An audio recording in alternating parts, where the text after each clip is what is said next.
Di video kali ini saya akan menjelaskan materi yang berjudul penyimpangan akidah pertama pada zaman Nabi Nuh. Adapun materi pertama yaitu latar belakang pada zaman Nabi Nuh. Nabi Nuh adalah salah satu tokoh penting dalam sejarah agama. Dia adalah keturunan ke-9 dari Nabi Adam. Nabi Nuh berasal dari bahasa Ibrani yang berarti hinggap, menenteramkan, berhenti atau istirahat. Menurut kitab Ibnu Katsir, jarak antara Nabi Nuh dengan Nabi Adam adalah 10 abad. Kisah Nabi Nuh dan banjir besar yang terjadi pada zamannya juga dikenal dalam ajaran Islam, Kristen, dan Yahudi. Dalam Al-Quran, terdapat surah khusus yang menjelaskan tentang Nabi Nuh, yaitu surah Nuh. Pada masa antara Nabi Adam dan Nabi Nuh, terdapat kaum-kaum yang menyembah berhala seperti Hud, Suwa, Yahud, dan Nasr. Nabi Nuh berjuang untuk menyampaikan dakwah tauhid kepada kaumnya. Namun, banyak yang menolak dan tetap berpegang pada penyembah berhala. Materi yang kedua, kisah Nabi Nuh dan dakwahnya. Menurut kisah yang terdapat dalam Al-Quran, Nabi Nuh adalah seorang nabi yang diutus oleh Allah Subhanahu wa Ta'ala untuk menyampaikan dakwah tauhid kepada kaum yang menyembah berhala. Ia berjuang keras selama bertahun-tahun untuk mengajak kaumnya kembali kepada keimanan yang benar. Tetapi, banyak yang menolak dan tetap berpegang pada penyembahan berhala. Nuh dengan sabar dan gigih terus menyampaikan dakwahnya. Bahkan, ketika kaumnya memperolok-olok dan menghina dirinya, ia memperingatkan mereka tentang adanya azab yang akan datang jika mereka tidak bertaubat dan kembali kepada Allah Subhanahu wa Ta'ala. Namun, kaum Nabi Nuh tetap mempertahankan keyakinan mereka dan menolak untuk mendengarkan dakwanya. Akhirnya, Allah Subhanahu wa Ta'ala memerintahkan Nabi Nuh untuk membangun sebuah bahtera besar sebagai tanda peringatan akan datangnya banjir besar yang akan menghancurkan kaum yang durhaka.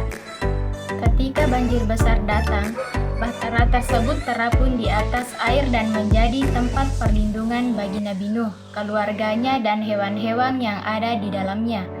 Sementara itu, kaum Nabi Nuh yang tidak bertaubat dan menolak untuk masuk ke dalam bahtera tersebut tenggelam dalam banjir. Setelah banjir surut, Nabi Nuh dan yang selamat keluar dari bahtera dan memulai kehidupan baru. Ia terus menyampaikan dakwahnya kepada manusia yang baru dan mengajak mereka untuk menyembah Allah Subhanahu wa Ta'ala dengan ikhlas dan meninggalkan penyembahan berhala. Yang ketiga, penyimpangan akidah pertama. Dalam Atlas Sejarah Nabi dan Rasul pada tahun 2007 menyebutkan penyimpangan kaum Nuh alaihissalam merupakan penyimpangan akidah pertama di muka bumi. Sebagaimana disebutkan Ibnu Jarir Al-Tabari, pada periode antara Adam dan Nuh itu ada satu kaum yang saleh. Mereka memiliki pengikut yang meneladani mereka. Setelah orang-orang saleh itu meninggal dunia, para sahabat atau pengikut yang meneladani mereka berkata, "Seandainya kita menggambar mereka, akan lebih membuat kita rindu untuk beribadah." Namun setelah mereka ini mati, muncullah generasi berikutnya yang menjadi sasaran iblis.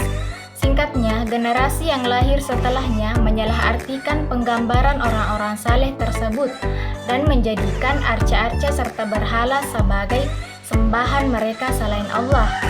Dari seruan Nabi Nuh itu, hanya segolongan kecil yang beriman, sementara sekelompok besar lainnya tetap kafir. Hingga akhirnya, Nabi Nuh menghadapkan diri kepada Allah dan berdoa, "Ya Tuhanku, janganlah Engkau biarkan seorang pun di antara orang-orang kafir itu tinggal di atas bumi." Dalam Quran Surah Nuh ayat 26. Materi yang keempat, berhala-berhala pada zaman Nabi Nuh. Dalam hadis riwayat Imam Al-Bukhari, dijelaskan bahwa berhala menjadi sesembahan pertama kali adalah pada masa Nabi Nuh alaihissalam. Pada masa itu, kaum Nabi Nuh telah memiliki berhala. Bahkan berhala tersebut telah tersebar di kalangan orang Arab yang dipusatkan di setiap kaum. dari Ibnu Abbas radhiyallahu anhu bahwanya berhala-berhala yang dahulu digunakan oleh kaum Nabi Nuh di kemudian hari tersebar di bangsa Arab. Wat menjadi berhala untuk kaum Kalb di Daumatul Jandal, Suwa untuk Bani Huzail. Penyebaran penyimpangan akidah pada zaman Nabi Nuh juga terjadi karena pengaruh dari golongan yang kafir dan membangkang terhadap ajaran Nabi. Mereka memperdaya masyarakat dengan menyebarkan kebohongan dan menyesatkan mereka dari jalan yang benar. Yaquts untuk Murad dan Bani Qutaif di Jauf, tepatnya di Sabak. Adapun Ya'uq adalah untuk Bani Hamdan, sedangkan Nas untuk Himyar keluarga Sulkala. Itulah nama-nama orang saleh dari kaum Nabi Nuh. Ketika mereka wafat, setan membisikkan kaum itu untuk mendirikan berhala pada majelis mereka dan menamakannya dengan nama orang-orang saleh itu. Maka mereka pun melakukan hal itu, dan saat itu berhala belum disembah hingga mereka wafat, dan sesudah itu, setelah ilmu tiada, maka berhala itu pun baru disembah. Kemudian materi yang kelima atau materi terakhir yaitu nilai-nilai dan hikmah yang dapat dipetik dalam kisah Nabi Nuh. Yang pertama, kesabaran. Nabi Nuh adalah contoh yang baik dalam hal kesabaran. Meskipun hanya sedikit orang yang mempercayai dan mengikuti ajarannya, Nabi Nuh tetap sabar dan terus berjuang untuk menyampaikan risalah Allah. Yang kedua, ketaatan kepada Allah. Nabi Nuh adalah seorang hamba yang taat dan patuh kepada perintah Allah. Dia dengan setia menyampaikan risalah dan memperingatkan umatnya tentang konsekuensi dari penyimpangan akidah. Yang ketiga, keberanian.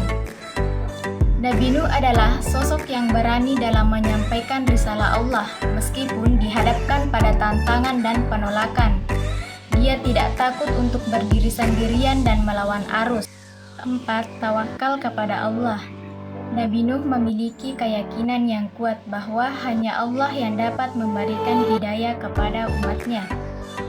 Berdasarkan kisah dari Nabi Nuh alaihissalam, ada banyak hikmah yang dapat kita ambil sebagai contoh, yaitu antara lain selalu bersabar dalam mengerjakan kebaikan atau berdakwah, tidak membeda-bedakan orang berdasarkan status sosialnya, harus beriman kepada Allah Subhanahu wa Ta'ala, serta jangan mengingkari keberadaan Allah Subhanahu wa Ta'ala.